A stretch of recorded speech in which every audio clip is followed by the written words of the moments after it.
Alert रहें, सावधान रहें, अपनी सुरक्षा खुद करें। पुलिस के भरोसे पूरी तरीके से नहीं रहे, आपको अपनी सुरक्षा खुद करनी है। घर में यदि अकेले हैं, इंतजाम करिए, सीसीटीवी कैमरे लगाइए, कुछ भी करिए, लेकिन खाली पुलिस के भरोसे बैठने की जरूरत नहीं है। morningnewsindia.com पर आज हम आपको ऐसी कहानी बताएंगे। 11 महीने जयपुर राजधानी राजस्थान की, इस राजधानी के अंदर, राजधानी की बड़ौदिया बस्ती में एक मर्डर होता है शारदा नाम की महिला का। 65 साल की शारदा का 11 महीने पहले मर्डर होता है और पुलिस आज तक भी उस मर्डर को खोल नहीं पाई। आखिर शारदा का कातिल कौन है? कौन है शारदा का कातिल? किसने शारदा की मौत करी? किसने शारदा की हत्या करी और हत्या करने के बाद घर के अंदर बाहर से ताला लगाकर चले गया? कौन था इतना बड़ा उस्ताद? कौन था इतना बड़ा शैतान? पुलिस के हाथ क्या इतने कमजोर हैं कि उस हत्यारे तक अब तक नहीं पहुंच पाई? पुलिस की स्पेशल टीम बनी, पुलिस की कमिश्नर टीम बनी, सदर पुलिस थाना पूरी तरीके से बड़ौदिया बस्ती के शारदा मर्डर केस की जांच में जुटा। 11 महीने निकलने के बाद भी अब तक पुलिस हाथ पर हाथ धर रही है। पूछ रहा है जयपुर शहर के, आखिर शारदा का कातिल कौन है? पुलिस की ऐसी क्या मजबूरी है? पुलिस की ऐसी कहां कमजोरी है? क्यों नहीं पकड़ पाए शारदा के हत्यारों को अब तक? आखिर वो कातिल खुला कैसे घूम रहा है? क्या पुलिस को पता है उस कातिल ने और भी मर्डर किए होंगे, और भी अपराध किए होंगे? यदि वो गिरफ्त में होता तो शायद पता चलता, लेकिन कौन है, क्या है मामला, कुछ पता नहीं। 11 महीने पहले बड़ौदिया बस्ती के उस घर में शारदा जहां रहती थी, उसके पास से सुबह चतुर्भुज जी के मंदिर से राम बाबू लौट रहा था। लौटते समय शारदा के घर के बाहर देखा, बदबू आ रही थी। उसको चिंता हुई, उसने आस पड़ोस के लोगों से पूछा। उन्होंने कहा कि शारदा को कई दिन से हमने देखा ही नहीं।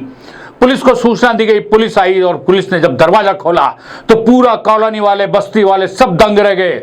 शारदा खून में लथपथ पड़ी हुई थी।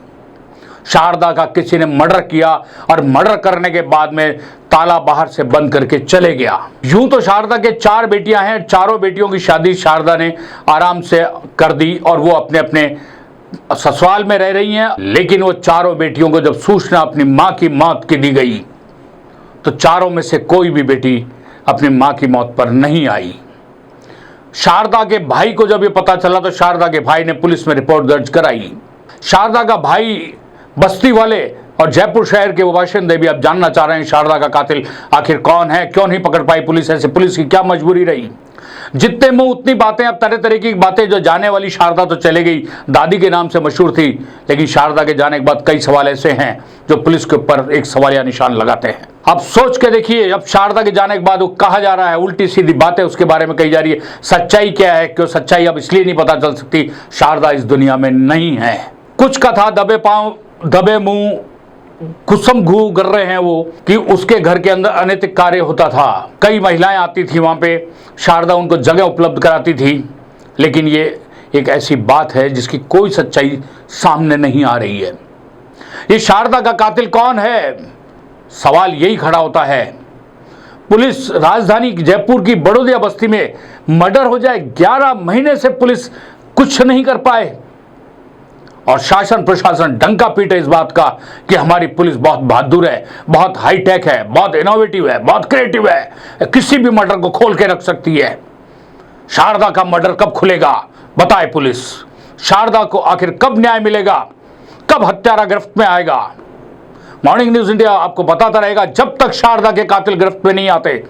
मॉर्निंग न्यूज इंडिया यूं ही सवाल खड़ा करता रहेगा। आप बने रहिए हमारे साथ मॉर्निंग न्यूज इंडिया पर।